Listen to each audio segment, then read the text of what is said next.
दिशतो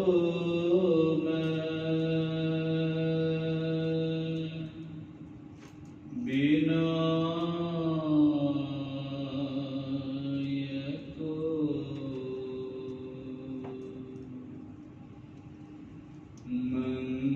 मंगलम दिशतो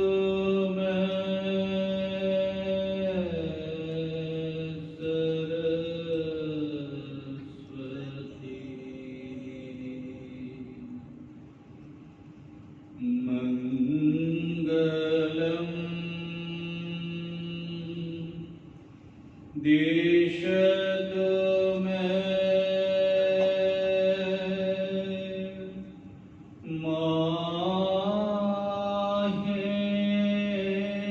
माहेश्वरी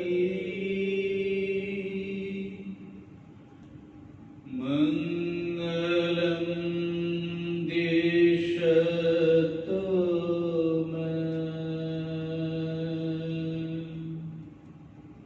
सदा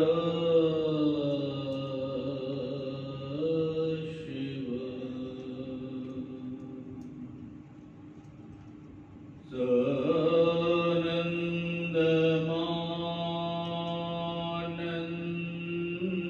सानन्दमानन्दवने वसन्तम्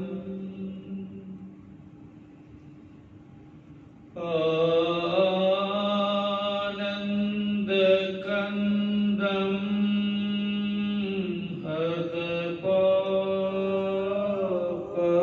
हतपापवृन्दम्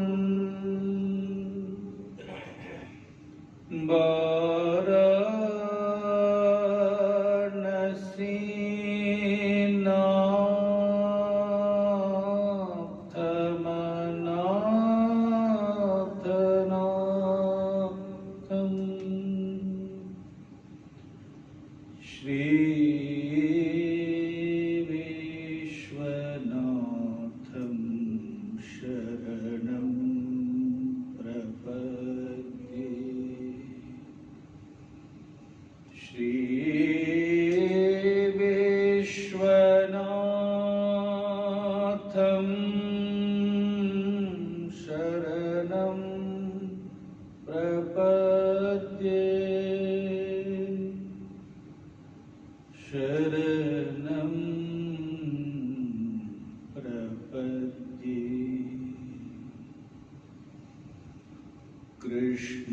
कृष्णाय वासुदेवाय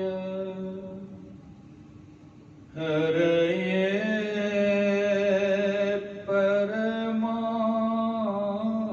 परमात्मने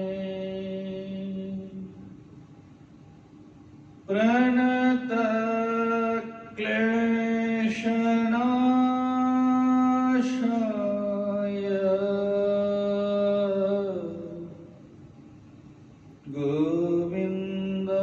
गोविन्दाय नमोऽस्तुते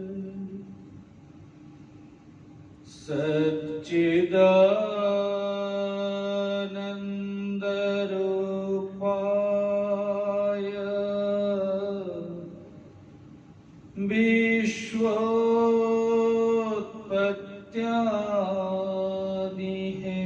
विश्वोत्पत्त्यादिहेतवे तापत्रय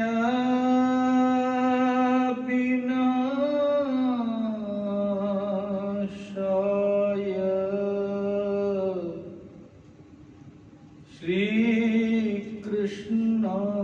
श्रीकृष्णाय वयं नुमः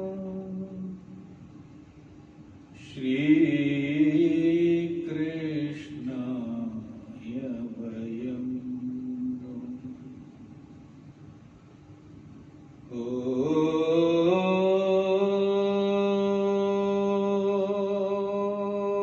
ॐ शान्ति शान्ति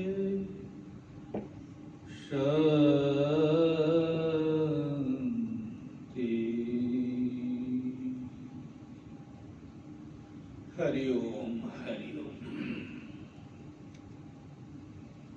सभी आराध्य को नमन करते हुए भगवत भक्तजन भागवत के उस वृत्रासुर के पूर्व चरित्र को हम सुन रहे हैं। भगवत भक्तजन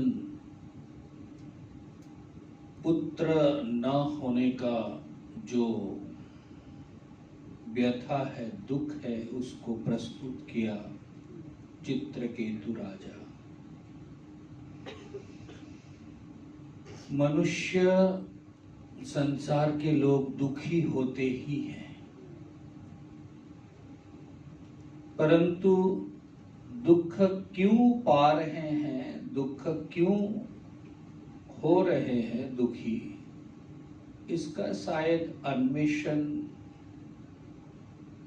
जिस रूप से हम करते हैं उस रूप से शायद निदान संभव नहीं है। प्रत्येक मनुष्य अपने को ज्यादा दुखी मानते हैं। हमारा जैसा दुख,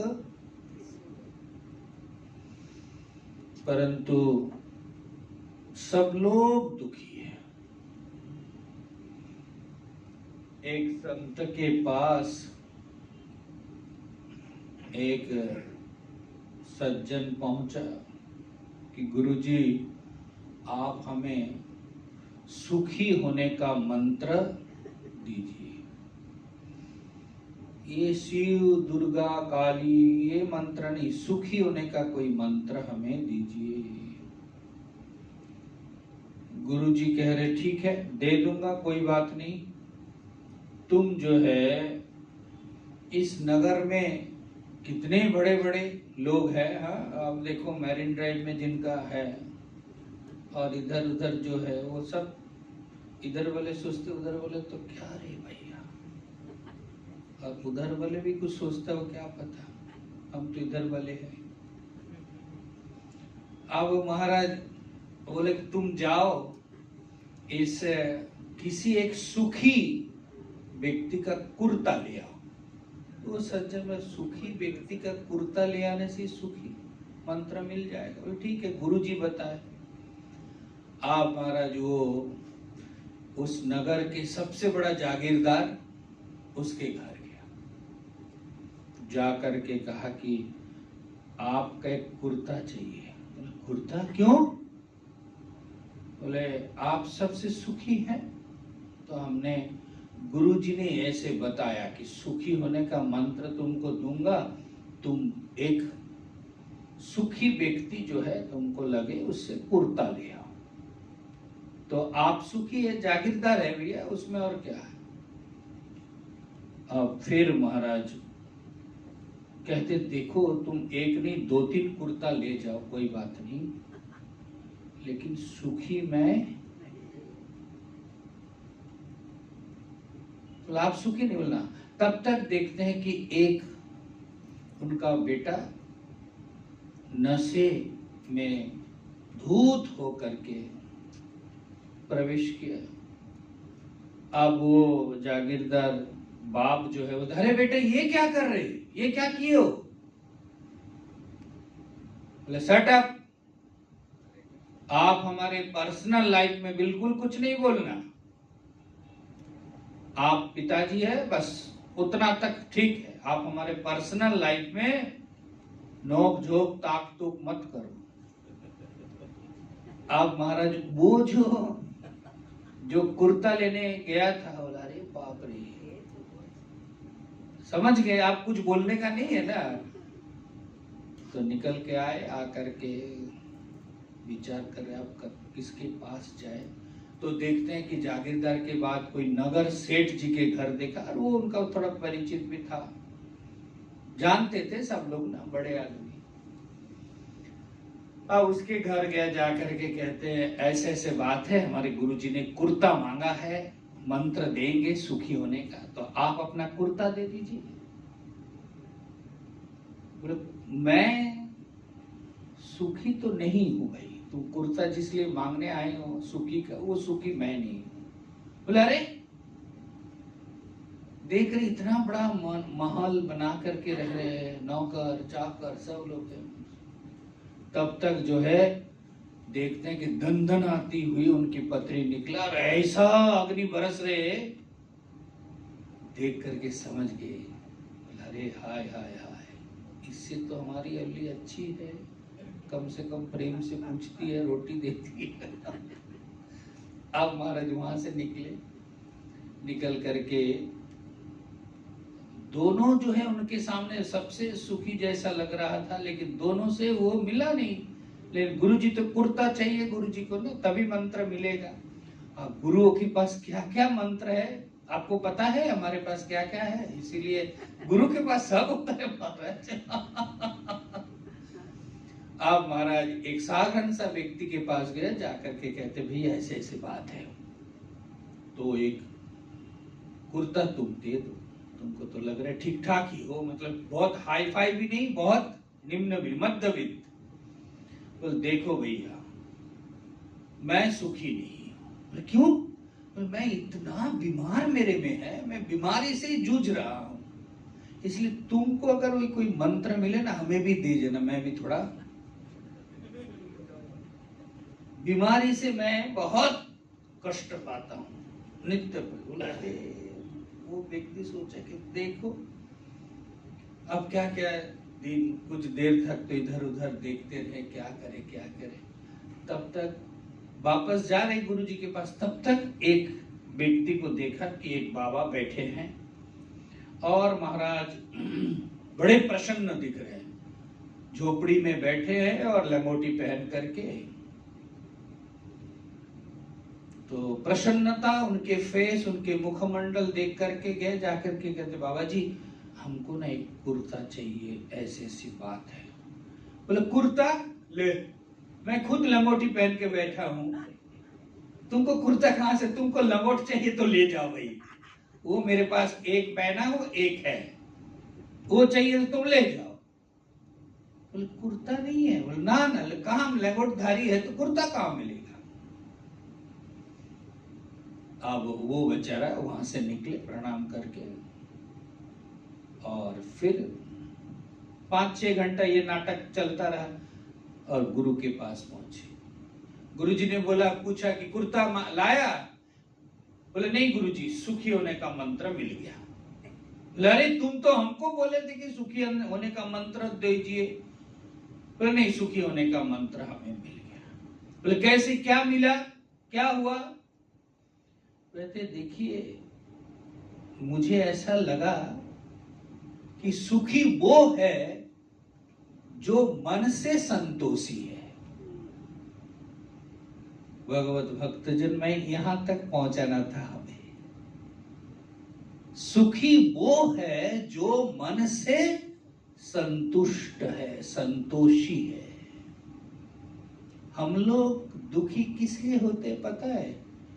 एक अभावोन्मुखी दृष्टि हमारे जीवन में है, ये सबसे बड़ा दुख का कारण। अभावोन्मुखी दृष्टि हमेशा देखिएगा, दुख जब है, अगर आप सत्संगी है, थोड़ा विचार कर सकते हैं, तो देखिए जो आप खुद को देखो, या तो जो आपके सामने बहुत दुखी सा लग रहा है, चाहे वो क्यों ना निकट के हो, तो देखो उनके अंदर जो दुख है या अपने अंदर जो दुख है, उसका मूल कारण होता है अभावोन्मुखी दृष्टि। जो मेरे पास नहीं है उसी को हम देखते रहते हैं, और हमारे आंखों के सामने संसार में जो जिसके पास है, वो जो हमारे पास नहीं है वो नाचती है, और जो है वो हमें दिखती। भगवत भक्तजन, ऐसा व्यक्ति चाहे महल में हो, चाहे वो कभी भी सुखी नहीं होते। इसलिए एक दृष्टि जीवन में कि भाई क्या है क्या नहीं है, और जो नहीं है उसी को जीवन में फोकस करेंगे तो हाय हाय हाय हाय के सिवा कुछ भी नहीं लगने वाला है। इसलिए मैंने कल आपको कहा था, सही भवति दरिद्र यस्य तृष्णा विशाला। इसलिए दृष्टि जीवन की कैसी होनी चाहिए? दृष्टि क्या हम रख रहे हैं? जो मेरे पास अनेक दिया है, मिला है, शायद हम उतना योग्य नहीं है नारायण, उसको हम देखते नहीं है, और सामने वाले आसपास के देखते हैं कि उसका वो हाई रेस हुआ, वो इतना हुआ, वो उतना, उससे हम दुखी होते हैं। देखो कैसा अभाव को लेकर के हम दुखी होते रहते हैं। व्यक्ति अपने जीवन के जो मिला वो अगर देखते, वो अगर देख पाते हैं, अभ्यास करते, तो वो सदा सुखी होते हैं। इसलिए जीवन की दृष्टि क्या है? अब हम लोग जिसकी बात सुन रहे हैं, चित्रकेतु, सब कुछ है महाराज, राज वैभव नंदिनी, परंतु कैसे पुत्र ना होने के लिए कितना दुख है। सब कुछ होते हुए भी देखो, यहां भी एक अभावोन्मुखी दृष्टि है नहीं, है नहीं। अब महाराज इतने, जब अंगिरा पहुंचे, अंगिरा ने उनको कहा कि देखो ये यज्ञ मैंने किया अंगिरा, और इस यज्ञ अवशेष जो है तुम अपने पत्नी को, जो प्रियतम हो, जिसको तुम लगे, तो सबसे बड़े पत्नी, बहुत सारे स्त्रियां थी, कृतद्युति को दिया, और कृतद्युति ने वो यज्ञ अवशेष खाने के बाद एक पुत्र संतान की प्राप्ति हुई। अब महाराज देखो, पुत्र तो मिला, परंतु अनेक में एक को मिला। अब जो बाकी सब रानियां हैं, सब जो है उनके पक्ष में नहीं गया, विपक्ष में हो गए, मनी बने। स्वाभाविक है, राजा चित्रकेतु का स्नेह प्यार सब कृतद्युति, जो संतान दिया महाराज, और इनकी व्यवहार से, इनकी बर्ताव से बाकी सब स्त्रियां जो है बड़े दुखी हो गए। और यहाँ तो ऐसे ऐसे है कि धिक जन्म, हम लोगों का क्या जन्म है। अरे अब तो जीवन भर हम सब जो है इन दोनों के ही दासी बन करके, नौकर बन करके जी हाजिर करते हुए जीना पड़ेगा। ये कोई जिंदगी है? ये कोई जीवन है? और संतान भी हुआ महाराज, इतना होनहार बालक बचपन से ही। अब ऐसा घटना घटित होते हैं, चित्रकेतु राजपाट चला रहे, सुखी, सुख का अनुभव कर रहे। एक दिन कृतद्युति देखती है कि पालना में बालक सो रहे हैं, और आज जिस समय वो जगता है, आज वो जगे नहीं। अब दासी को कह रहे कि देखना उसको, मैं थोड़ा अपना काम जो है कर लेता हूं। लेकिन उठे नहीं महाराज, क्या हुआ? तब तक दासी को बोला, जाओ उनको, बच्चे को बुला के ले आओ, उठाओ उठाओ, बहुत देर सो रहे, क्या बात है। और जैसे ही वो बच्चे के पास दासी गई, तो तब तक देखे पूरे शरीर नीला पड़ गया। यहाँ लिखते हैं, वो जो जिनके संतान नहीं थे, वो रानी, बाकी स्त्रियां, उनको जहर दे दिया, गरम ददूहु। अब बता, गरल दे दिया। और ये देने से वो महाराज कब प्राण निकल गया पता ही नहीं। अब वो देखते ही दासी जो है इतने चिल्लाए, और आकर के जैसे उनके पास गिर, जैसे पहाड़ टूटा। और कृतद्युति की जो रोदन है मातृ, और फिर तब तक राजा के पास भी पहुंचा खबर महल के अंदर, और वहां से राजा जो है बिलखते पड़ते लुढ़कते वो किसी तरह बेटा के पास आकर के, और ये जो पति पत्नी का वियोग, मतलब विरह, ऐसा विरह जैसे आज सारा नगर महल सब रो रहे हैं। कृतद्युति बेटा को पकड़ करके ऐसा रोदन कर रहे कि उठ जा उठ जा, देख मुझे। और पत्नी की वियोग स्थिति को देख करके राजा भी इतने विह्वल हुए, और फिर राजा ने विधाता को दोष देना प्रारंभ किया कि तुम्हारी ये क्या व्यवस्था है। बूढ़े बूढ़े सब लोग रह गए और छोटा बच्चा बालक वो चला गया। तुम शायद बालक जैसा व्यवहार कर रहे हो, तुम्हारे अंदर वो होश नहीं है। भगवत भक्तजन, इसलिए मैं ये चित्रकेतु राजा की बात कह रहा हूं, क्योंकि कभी कभी हम ही विधाता के ऊपर अंगुली उठा करके दोष देने में छोड़ते नहीं है। विधाता के विधान को भी हम थोड़ा, ऐसे तो हमारे मनुष्य में देखना, आप चाहो ना चाहो सजेशन देना एक प्रवणता है, ये करो ये करो ये ना करो। तो ये सब हम जगत में संसार में करते करते ईश्वर तक हमारी जो है अच्छा है क्या करना चाहिए वो सजेशन ईश्वर को भी देने लग जाते हैं। विधाता के जो विधान है उसको भी हमने, अब महाराज चित्रकेतु विधाता को जब इस प्रकार के दोष दे रहे थे और इतना बिलख रहा था, तब तक देवर्षि नारद और यही ऋषि अंगिरा वेश बदल करके उपस्थित हो कि इतनी दुखी है चित्रकेतु, चलो थोड़ा देखते हैं दुख का कारण। अब महाराज वो दोनों आते हैं और वो दोनों जो है उनको समझाने का, सांत्वना नहीं, सत्य। देखो हम लोग सांत्वना देते हैं ना, संत जो होते हैं वो सत्य का बखान करते हैं, सांत्वना नहीं देते हैं। अब एक मृत व्यक्ति के पास जा करके कोई अगर प्रार्थना करे कि आप ये मरने के लिए तैयार है, मृत प्राय है, आप इनको आशीर्वाद दो कि कुछ दिन और जीवित हो जाए, और जो मरणासन्न है वो भी जीवित होना चाहते हैं। अब संत क्या करेगा महाराज, सांत्वना देगा कि सत्य कहेगा।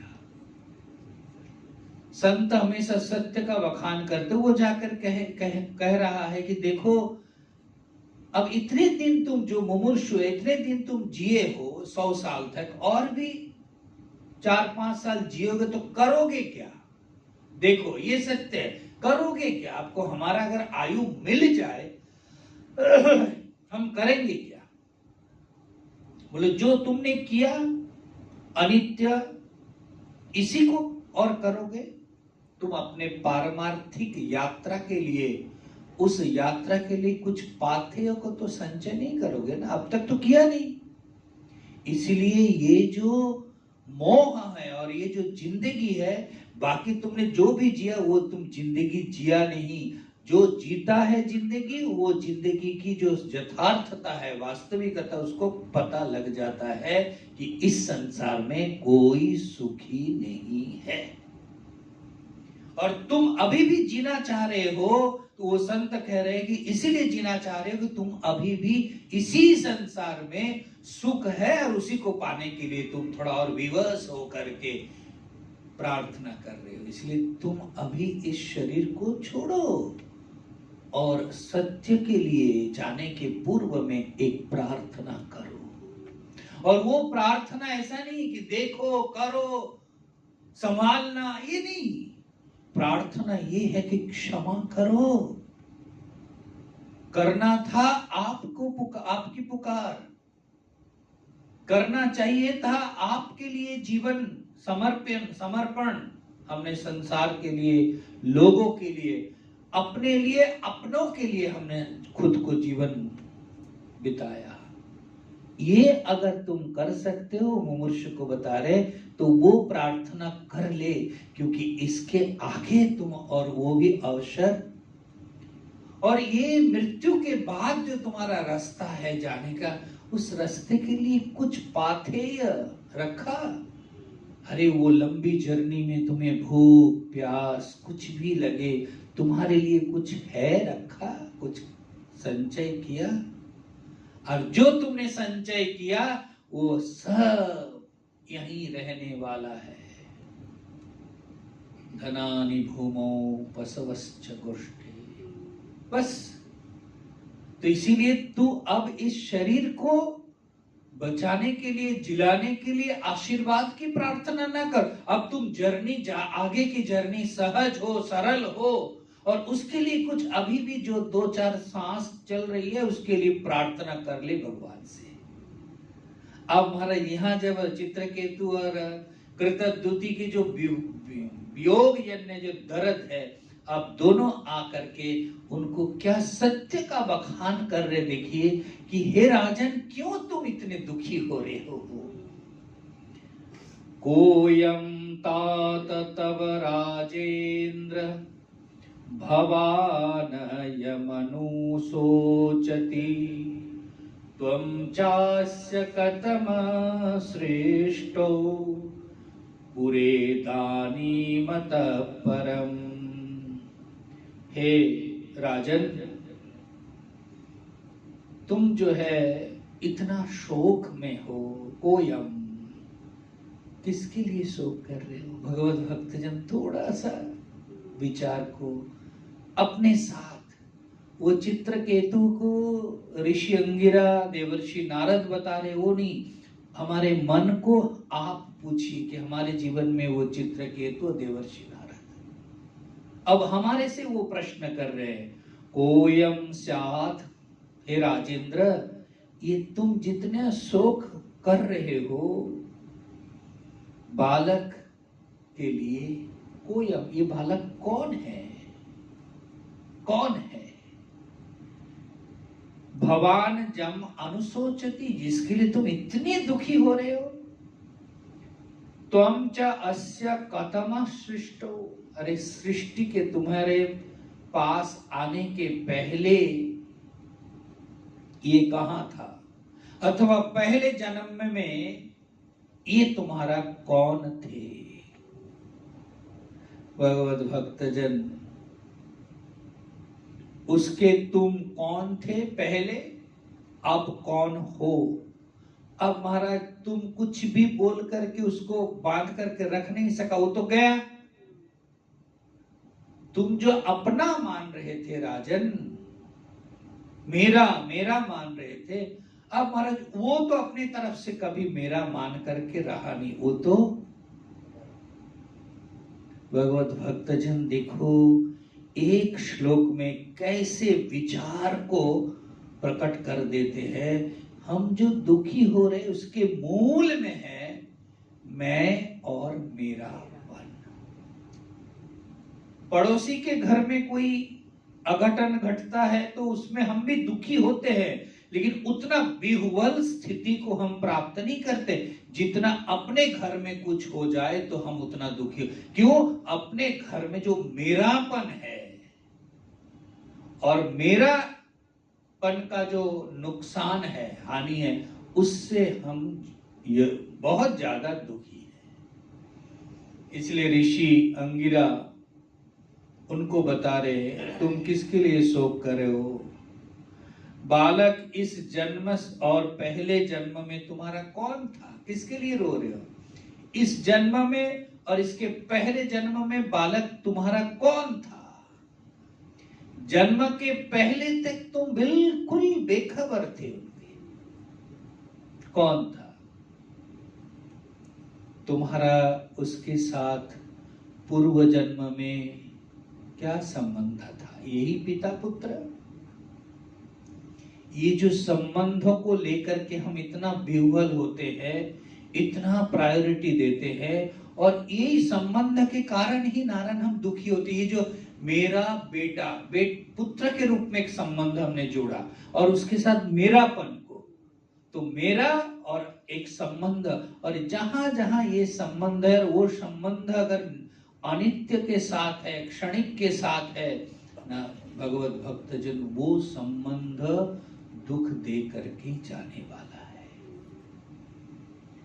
यथा प्रयान्ति संयान्ति स्रोतो वेगेन बालुका संयुज्यन्ते वियुज्यन्ते तथा कालेन देहिनाम। ऋषि अंगिरा कहते हैं, देखो बरसात में कितने बालुका पानी के बहाव में एक दूसरे से लग जाता है, परंतु वही सब एक दूसरे से लग गया, इकट्ठे हो गए, और वही महाराज और ज्यादा पानी यहां तो दोनों वियोग हो जाता है। तो ये जो संयोजनता वियोजनता, ये जो संयोग और वियोग, ये काल का एक खेल है। किसी काल में तुम दोनों एक हुए, और उसी काल का खेल है कि तुम दोनों, राजन ख्याल रखना, संयोग विप्रयोगांतम मरणांतम च जीवनम। जीवन का यही धुरी है, अवधारणा है, यही एंड है। जहां जहां संयोग होगा वहां वहां वियोग। भगवत भक्त जन देखो, एक सूत्र अगर ध्यान में आ जाए, जहां जहां जिसके जिसके साथ, चाहे वो जड़ वस्तु हो चाहे वो चेतन हो, जिसके साथ थोड़ा संयोग हुआ है, ऋषि कहते संयोग विप्रयोगांतम, वहां जरूर प्रयोग, अंत में क्या होगा, विप्रयोग, वियोग होना ही है। और जीवन मिला मरणांतंच जीवनम, और जीवन का अंतिम जो है वियोग मरण में है। इसलिए हे राजन, ये जो संयुक्त, ये जो तुम मान रहे हो ना अपना, ये तो एक काल का संयोग था, और उस संयोग के कारण ये एक देह दूसरे देह से संबंध बना, और लेकिन वो संबंध बनने के बाद वो जब अलग हो गए, क्योंकि जिसके कारण इकट्ठा हुआ था उसी कारण से अलग हुए, तो वो तुम्हें दुख दे करके गए। इसलिए थोड़ा विचार करो चित्रकेतु। देहेन देहिनो राजन देहात् देहो भिजायते बीजात् एव यथा बीजम देहार्थम इव शाश्वतः।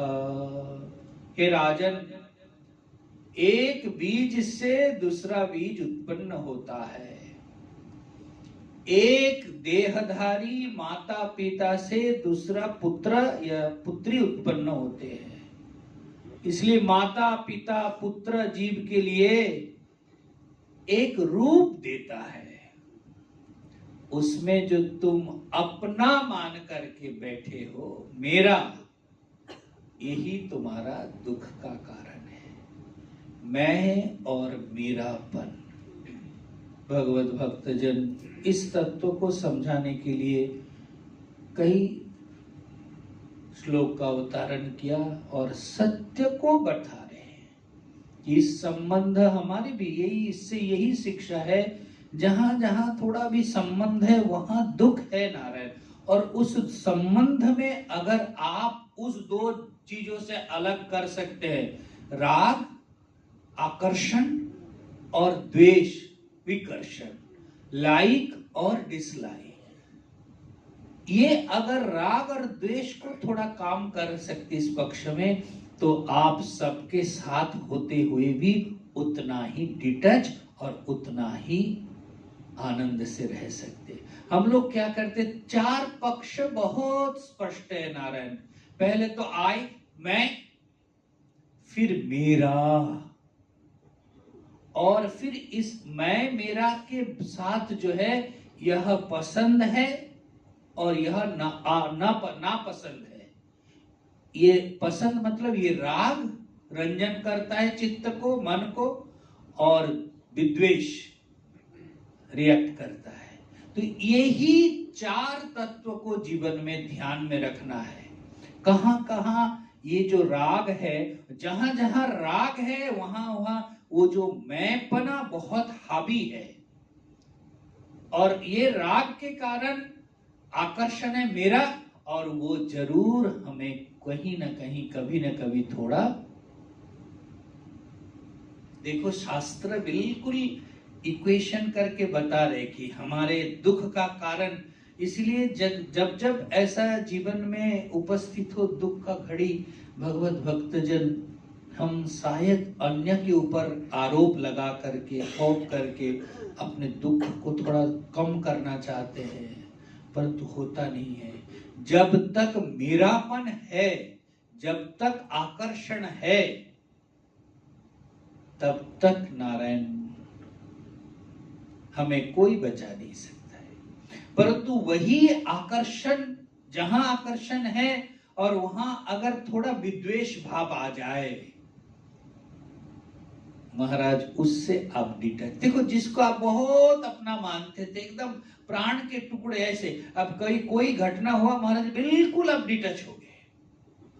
अब डिटच होने के बाद अब कई वर्ष आपके बीत गए महाराज, अब उनके साथ आपका एक मानसिक संबंध है कि हाँ मेरा था, मेरा है, तो ऐसा कोई विशेष, तो महाराज उनके सुख दुख आपके पास न्यूज आने पर भी थोड़ा हाँ ओके, लेकिन जैसे जो जिसके साथ घर कर रहे हैं, जो आपके साथ है, जिसके ऊपर आपका बहुत ज्यादा पॉजिटिव एटीट्यूड है, जिसके ऊपर बहुत ज्यादा आपका आकर्षण है, उसके लिए महाराज हम बहुत बेहुबल हो जाते हैं।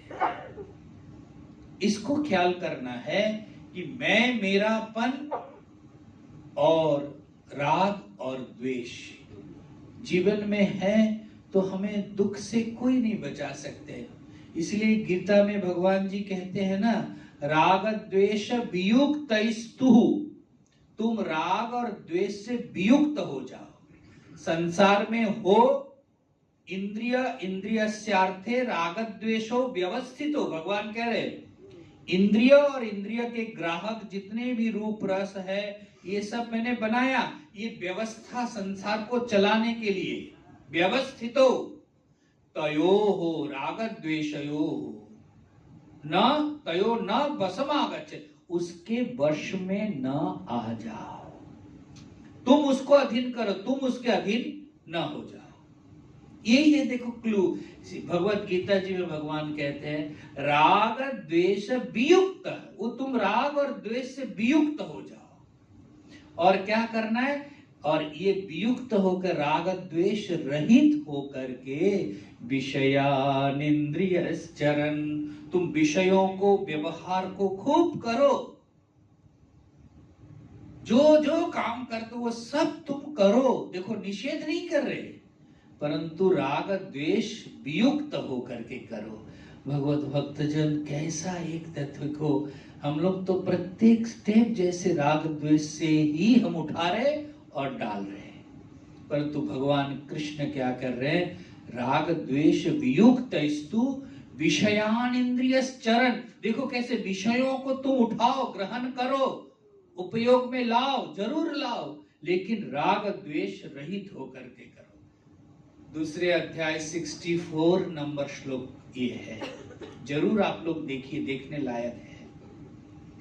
राग द्वेष वियुक्तैस्तु विषयान इंद्रियश्चरन् आत्मवश्य, और वो मन को, आत्मा मतलब यह मन, उस मन को अपने अधीन करके, हम लोग मन के अधीन नहीं, मन के अधीन है, मन हमारे अधीन, आत्मवश्यैर विधेय आत्मा, और तुम जैसे चाहते हो ऐसे ही मन करे, मन चले, मन बैठे, तो फिर प्रसादम अधिगच्छति। प्रसाद शब्द का अर्थ वहां है प्रसाद, प्रसन्नता।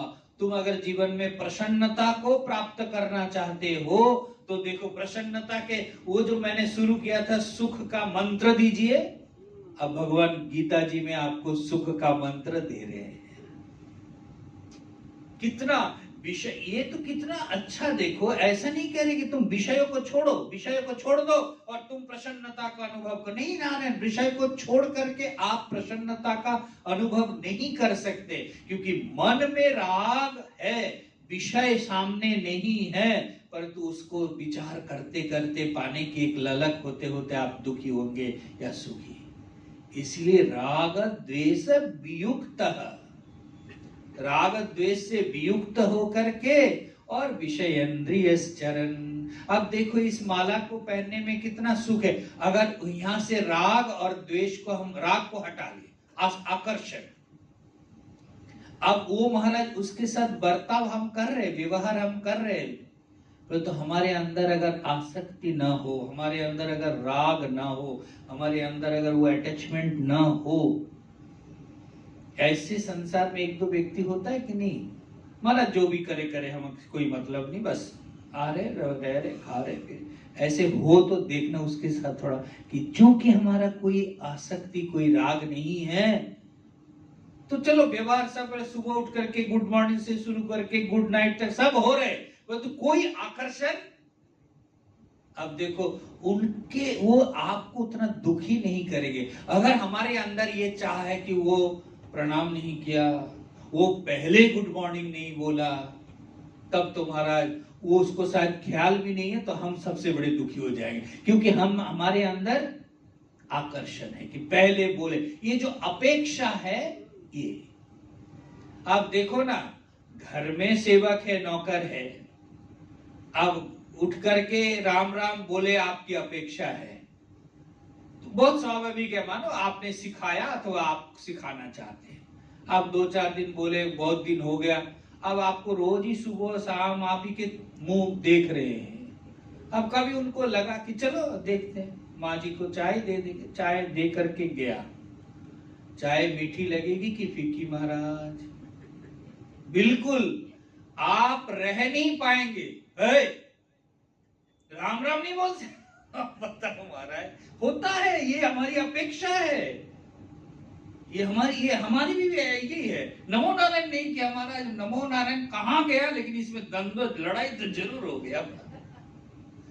तो इसीलिए ये जो है अपेक्षा, और वो अपेक्षा कहाँ, एक संबंध हमने बना अपना, तू मेरा है और तेरे को मैं देता हूं, तो विषय का अनुभव तो आप कर रहे, प्रयोग तो कर रहे, लेकिन उसमें महाराज राग द्वेष को छोड़ करके नहीं, वो राग द्वेष को ले करके, और तब जा करके महाराज देखो, एक अपने थोड़ा डिटच होकर विचार करो कि इसके क्या अस्तित्व है हमारे जीवन में, तो फिर भी उसको कितना हमने खुद प्रायोरिटी देकर रखा। और इसीलिए महाराज उसके हरेक, शायद वो कोई प्लानिंग करके नहीं कहा आपको राम राम, ये भी बात नहीं, वो शायद काम के कुछ दबाव में भूल गया, लेकिन आपने क्या क्या हिस्ट्री मन में बनाया, और आपके वहां भड़ास तक, आप वहां तक पहुंच गए महाराज, एक्सीडेंट हो गया। इसके कारण है कि मेरे अंदर एक आकर्षण है, राग है। इसलिए भगवान ये जो श्लोक कह रहे बड़ा इंपॉर्टेंट है, और ये जो चित्रकेतु को जो ऋषि अंगिरा और देवर्षि नारद यही बता रहे कि देखो, जो जिसके लिए तुम इतने दुखी हो रहे हो, इसके साथ तुम्हारा पूर्व में क्या संबंध था, और वो पूर्व में कोई संबंध नहीं था, आने के बाद तुमने क्या इसमें, ये जो मेरापन है राजन, उसको थोड़ा टटोल कर देखो। ये तो एक हवा की झोंका है कि बस आए, दोनों संयोग हुए, और फिर महाराज एक हवा की झोंका आए तो दोनों अलग हो गए। यही जीवन है राजन, संयोग विप्रयोग, यही जीवन है। तुमने जो अपना मान करके बैठे हो, ये पीड़ित हो रहे हो, दुखी हो रहे हो, इससे थोड़ा दूर हटो। जब ये इस प्रकार के बात सुना, चित्रकेतु खुद को संभाला, और ये कौन है कि इतने एक ज्ञान परक बातें, मुझे विवेक को थोड़ा हिलाया ना। अब महाराज चित्रकेतु जो है हाथ जोड़ करके पूछने लगे, कौजुवां ज्ञान संपन्नौ महिष्ठौ च महीयसाम् अवधूतेन वेशेन गुढ़ौ इह समागतौ। आप दोनों कौन हैं? खुद को अवधूत वेश में, खुद को गुढ़ गोपन करके आप दोनों कौन हैं? आपके इस ज्ञान संपन्नो, ज्ञान से मैं बिल्कुल अभिभूत हूं। थोड़ा चित्रकेतु का विवेक जागरण हुआ। चरन्ती ह्यवनौ कामं ब्रह्मणा भगवत्प्रिया मादृशाग्रम्य बुद्धीनां बोधायोन्मत्तं लिंगिका। मुझे ऐसा ज्ञान है, मुझे ऐसे जानकारी है। चरंती, इस संसार के गहन वन में ऐसे बहुत भगवान के प्रिय भक्त विचरण करते हैं, और हम जैसे मादृशा, हमारे जैसे ग्राम्य बुद्धि नाम जो मोहासक्त जीव है, ये ग्राम्य बुद्धि, जड़ बुद्धि संपन्न जो जीव है, आसक्ति चित्त वाले जो जीव है, उनको बोध देने के लिए, ज्ञान देने के लिए विचरण करते हैं। इसलिए आप दोनों से निवेदन, आप लोग कौन है, परिचय बताइए। परंतु देखो निश्चय कि मुझे ये पता है कि भगवान के जो प्रिय भक्त है वो विचरण करते हैं। इस प्रकार से प्रार्थना करने के बाद फिर ऋषि अंगिरा अपना परिचय देते हैं। अहम ते पुत्र कामाय पुत्र तोस्म्य अंगिरा नृपः। राजन, तुम याद करो, उस समय भी तुम्हें मैं ही फल दिया था। मैं आया तो था कुछ तत्व की बात करने के लिए, परंतु तुम्हारे दुख और तुम उस स्थिति में नहीं थे कि मैं कुछ उपदेश तुमको दूं। वो मैं ही अंगिरा। अब बताओ कैसे? देखो, प्रारब्ध कर्म हो ना, तो देखो गुरु सामने आए तो हमारा कर्म जो है गहन है, दुख पाना है, तो उस समय भी उसका प्लेटफॉर्म ही तैयार नहीं हुआ महाराज। नहीं तो वो ज्ञान देने के लिए, आप तो बोल रहे ना, मैं तो उस समय आया था तुमको ज्ञान देने के लिए, परंतु तुम्हारे चित्त की जो स्थिति है, ये जो कष्ट तुम पा रहे, इतना मोहासक्त पुत्र नहीं होने के कारण उसकी जो चाह था, इसलिए मुझे लगा कि तुम्हें इस ज्ञान को अभी आवश्यकता नहीं है, इसलिए मैं तुम्हें पुत्र देने के लिए चारु दे करके गया था, यज्ञावशेष। वो मैं ऋषि अंगिरा। एष ब्रह्म सुतः साक्षात, और वो जो तुम्हारे पास में खड़े हैं, ये ब्रह्मा जी के पुत्र देवर्षि नारद, महा भगवान ऋषि नारद। इतना सुना। इत्थं त्वां पुत्र शोकेन मग्नं त्वमसि दुस्तरे अंतर्दहर मनुस्मृत्य महापुरुष गोचरम। हम लोगों ने देखा कि तुम पुत्र शोक से बहुत विह्वल हो और इस घने अज्ञान अंधकार में डूब रहे हो, इसलिए हम अभी आए हैं कि तुम्हें तत्व का बोध करा दे। भगवत भक्तजन, हमारे जीवन में भी जब कभी भी ऐसा अवसर आए, दुख का घड़ी, तो कभी भी ऐसे विह्वल नहीं कि बस अब तो हमारे जीवन की कोई सार्थकता नहीं है। ऐसा भी तो हो सकता है कि भगवान कोई व्यवस्था हमारे लिए, कोई दरवाजा हमारे लिए खोलने के लिए दे रहे, कि जिसमें तुम धंसे हो, जिसमें तुम मोहित हो, जिसमें तुम रचे पचे हो, उसको थोड़ा हिला दिया। भगवत भक्तजन देखिएगा, जब वो जो पारिजात के फूल होते हैं ना, वो देखो रात भर में कुछ तो नीचे भी गिरे रहते हैं, कितना सुंदर लगता, सुगंधी। अब जब नहीं होता है ना, और जो गिरता नहीं है ना, तो जो उठाने वाले जाते पकड़ करके ऐसे हिला देते, सारा गिर जाता है। तो हमारे ये देह वृक्ष में ये ममो ममो करके बहुत कुछ लटक रहा है, फल, और उससे बोझिल होकर के, उसके भाराक्रांत होकर के महाराज हम भी जो है लटक रहे हैं। कभी परमात्मा कोई ऐसे है कि वो सारे संबंधों को हिला करके गिरा देते, ले अब तू अपने को समझा। और तब महाराज याद करना चाहिए कि ये सारा भार जिन्होंने दुख के रूप में, अब दुखी तो हम हो रहे क्योंकि हमने अपना माना, जिन्होंने ये सारा भार को निकाल दिया, अब उस निर्भार आत्मा में कुछ प्रकाश करने वाला है। इसलिए दुख संकट के घड़ी में भी प्रभु को याद करके कि अब तुम्हारे क्या मैसेज है, क्या संदेश है हमारे लिए बताओ। अब देखो चित्रकेतु, पहले ऋषि अंगिरा आकर के उनको ज्ञान देना चाहा, परंतु वो इतने विषय से आसक्ति थे, पुत्र के प्रति चाहा, तो वो देखा कि अब उनको ज्ञान देने पर भी वो उसको एक्सेप्ट नहीं कर सकते, इसलिए जो चाहिए था वो। इसलिए भगवान के पास भोग भी है, भगवान के पास मुक्ति भी है, अपवर्ग भी है। तो अगर वो हमारे कल्याण चाहते तो हमेशा मुक्ति दे दे, नहीं नारायण, हमारे श्रेय और प्रिय में हम किसको वरण करना चाहते हैं।